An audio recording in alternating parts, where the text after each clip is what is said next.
Hello everyone, welcome back to my YouTube channel English by Chhavi sir channel पर आप सभी viewers का स्वागत है।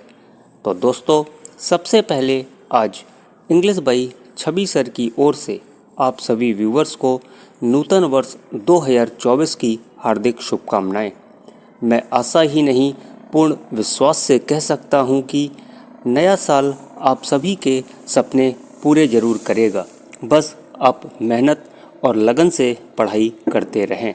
तो दोस्तों, आज मैं डिस्कस करने जा रहा हूँ बीए 5th सेमेस्टर के paper first history of English literature की यूनिट 3rd से एक इम्पॉर्टेंट लॉन्ग क्वेश्चन को।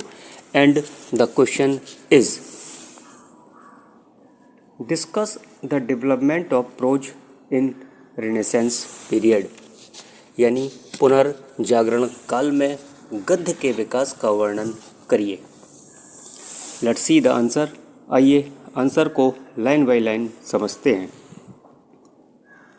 इन comparison to drama and poetry, drama और पोइट्री के कंपैरिजन में यानी तुलना में, द डेवलपमेंट ऑफ प्रोज, गद्य का जो विकास था during the Elizabethan period, Elizabethan period के दौरान, वॉज इन शैडो, वो छाया रहा था।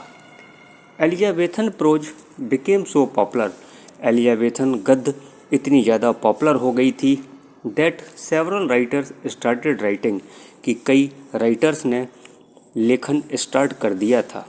Whether they thought would be prose, भले ही उन्हें लगा कि यह गद्य होगा, प्रोज होगा। Sir Thomas North's translation of Plutarch's Lives of Noble, Grecians and Romans became one of the influencing prose work of the period। ये सर थॉमस नॉर्थ का जो ट्रांसलेशन है, जिसका नाम Plutarch lives of noble, Grecian and Romans है, ये इस period का कई अच्छे कामों में से एक प्रभावशाली काम था। Though many prose writers did a lot, यद्यपि कई गद्य लेखकों ने बहुत कुछ किया। Elizabethan prose was very inferior, जो एलिजाबेथन गद्य था वो इन्फीरियर मतलब हीन था।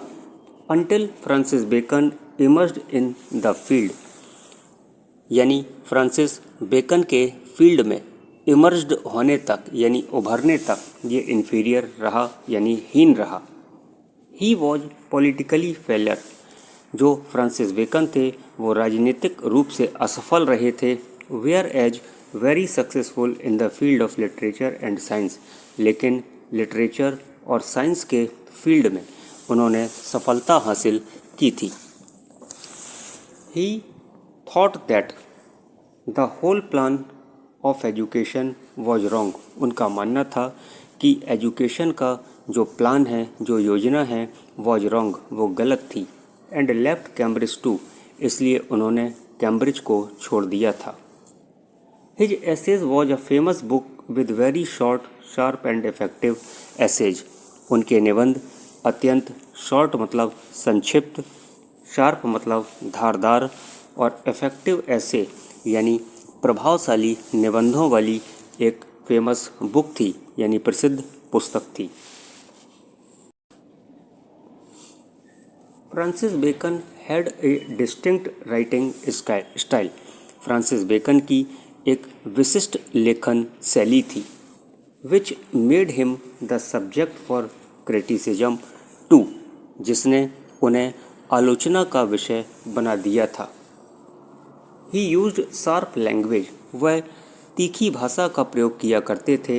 And straight forward style of expression, और अभिव्यक्ति की स्पष्ट शैली का प्रयोग भी किया करते थे। Bacon's prose style reveals his intellect, Bacon की जो प्रोज स्टाइल थी रेविल्स मतलब प्रकट करती थी, इंटेलेक्ट मतलब उनकी बुद्धि को प्रकट करती थी।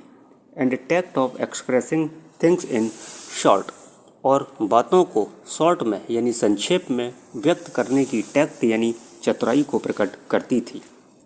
He talked about science and philosophy, Francis Bacon talked मतलब बातें करते थे, साइंस और फिलॉसफी के बारे में बातें करते थे। ड्यूरिंग द एज, अपने एज के दौरान। व्हेन पीपल वर बिजी, उस समय लोग व्यस्त हुआ करते थे। With the romantic flavour of literature, यानी साहित्य के फ्लेवर में, साहित्य के रोमांटिक फ्लेवर में, साहित्य के रोमांटिक स्वाद में। His works are full of wit, उनके जो वर्क्स हुआ करते थे फुल ऑफ विट, वो बुद्धि से भरे हुआ करते हैं। सो ही इज रिगार्डेड, इसलिए उन्हें समझा जाता है as the father of modern prose, modern prose का पिता समझा जाता है। And true leader of the renaissance spirit, और रेनेसेंस स्पिरिट का एक सच्चा नेता उन्हें समझा जाता था।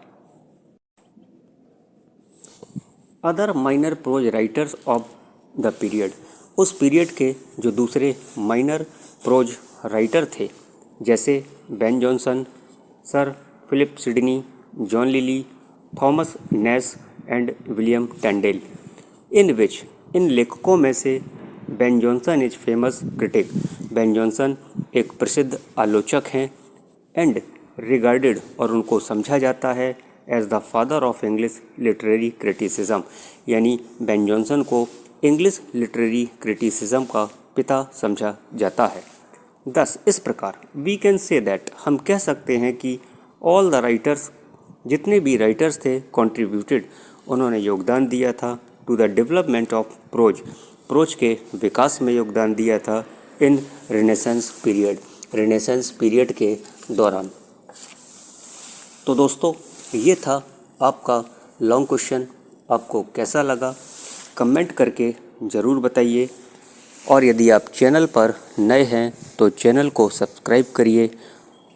दोस्तों, वीडियो पसंद आया हो तो वीडियो को लाइक करिए और अपने दोस्तों के साथ शेयर करना बिल्कुल भी मत भूलिए।